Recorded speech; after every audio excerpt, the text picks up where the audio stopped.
That may be the greatest catch I've ever seen in my life. Alright guys, I'm very sorry about the lower quality video. I'm sorry about the change of background as well as the audio. I did travel across the country to see my family for the holidays. I will be back a week from now, so those videos will go back to normal. But until then, this is what we are going to be dealing with. But anyway, guys, here we are going to be talking about some wide receiver sell highs. That's what I was told y'all wanted to see in our newest video. Like I said, we are going to be running Dynasty mock drafts as well as getting y'all into some real Dynasty drafts with me as soon as the season ends. Just make sure you're a part of our fantasy football group chat if you are wanting to participate in that. But beyond that, let's get into this video and let's talk about 5 wide receivers that I'm trying to sell high after this season ends, or right now if your trade deadline has not passed and you are not contending in fantasy football.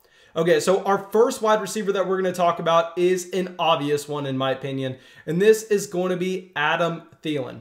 Okay, so here with Adam Thielen, currently he is the wide receiver 11 in points per game, which, yes, I know sounds fantastic, but Adam Thielen is actually going to be 31 years old by the time next season kicks off, and I know a lot of people are going to be surprised at that number just based on the fact that Adam Thielen has not been around nearly as long as some of these other wide receivers that are a lot younger than him, such as an Allen Robinson, a Mike Evans. I mean, Adam Thielen was a very old breakout player, and we know that if you look at historical trends, if you look at historical career arcs, that the players that come into the NFL with very little pedigree and have some production, they are the first ones to go in terms of losing that production as they pass that age peak. And here I am expecting that's what we're going to see with Adam Thielen for a multitude of reasons. One, with Adam Thielen, the majority of his production this season so far has come in the touchdown category.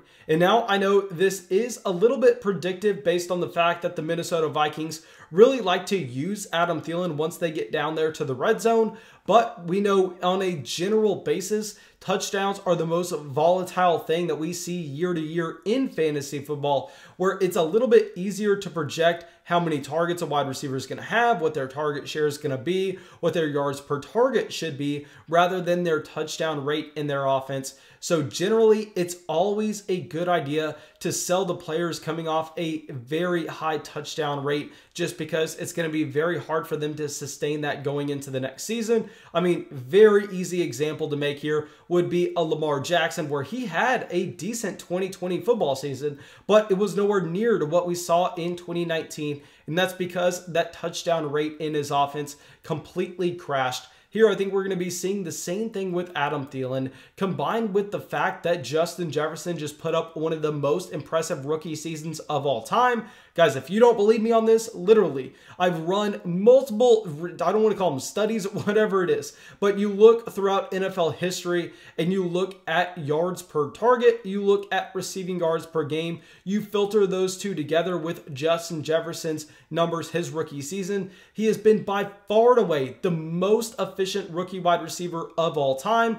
He's even been the most efficient wide receiver of all time if you just look at yards per target combined with his receiving yards per game, not including rookies. He was 20 years old at the time of the NFL draft a season ago. He did this all in his age 21 season. Justin Jefferson should be able to progress as he goes into year 2 as a player that's going to see more targets, as a player that's going to have more usage in the red zone. Adam Thielen is going to be a worse player based on the fact that he'll be 31 years old. The touchdowns will regress. Adam Thielen is a wide receiver that I am looking to sell. And now our next wide receiver that we are looking to sell is going to be Julio Jones. Now, obviously, when we are saying sell Julio Jones high, you're going to be selling him at a price that's considerably less than what he was worth a offseason ago. But here, I think you're going to be selling him high in terms of the production that he's going to give you in the future with the value that you could get right now. Say I was being offered the rookie pick 1.11 for Julio Jones in a Dynasty Superflex League. Honestly, I think that I would take the pick there. I know that's going to be very surprising, but by the time that next season kicks off, Julio Jones is going to be a 32-year-old wide receiver. He's coming off a season where he was the wide receiver 15 in points per game, so no longer that elite option anymore. And we know that Julio Jones has been a wide receiver that suffered through injuries throughout his entire NFL career. So I think that we could see Julio Jones scaled back slightly in this offense. We could see Julio Jones just not necessarily be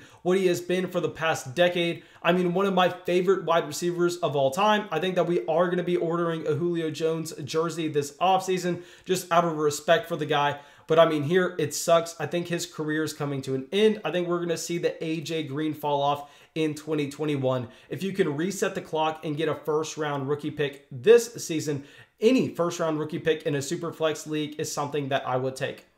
Okay, so now our next wide receiver is someone that I actually was aggressively targeting in fantasy drafts over the past 2 seasons, and this is going to be Robert Woods. Okay, so with Robert Woods, I know that he had a fantastic year. I mean, he was the wide receiver 13 in points per game.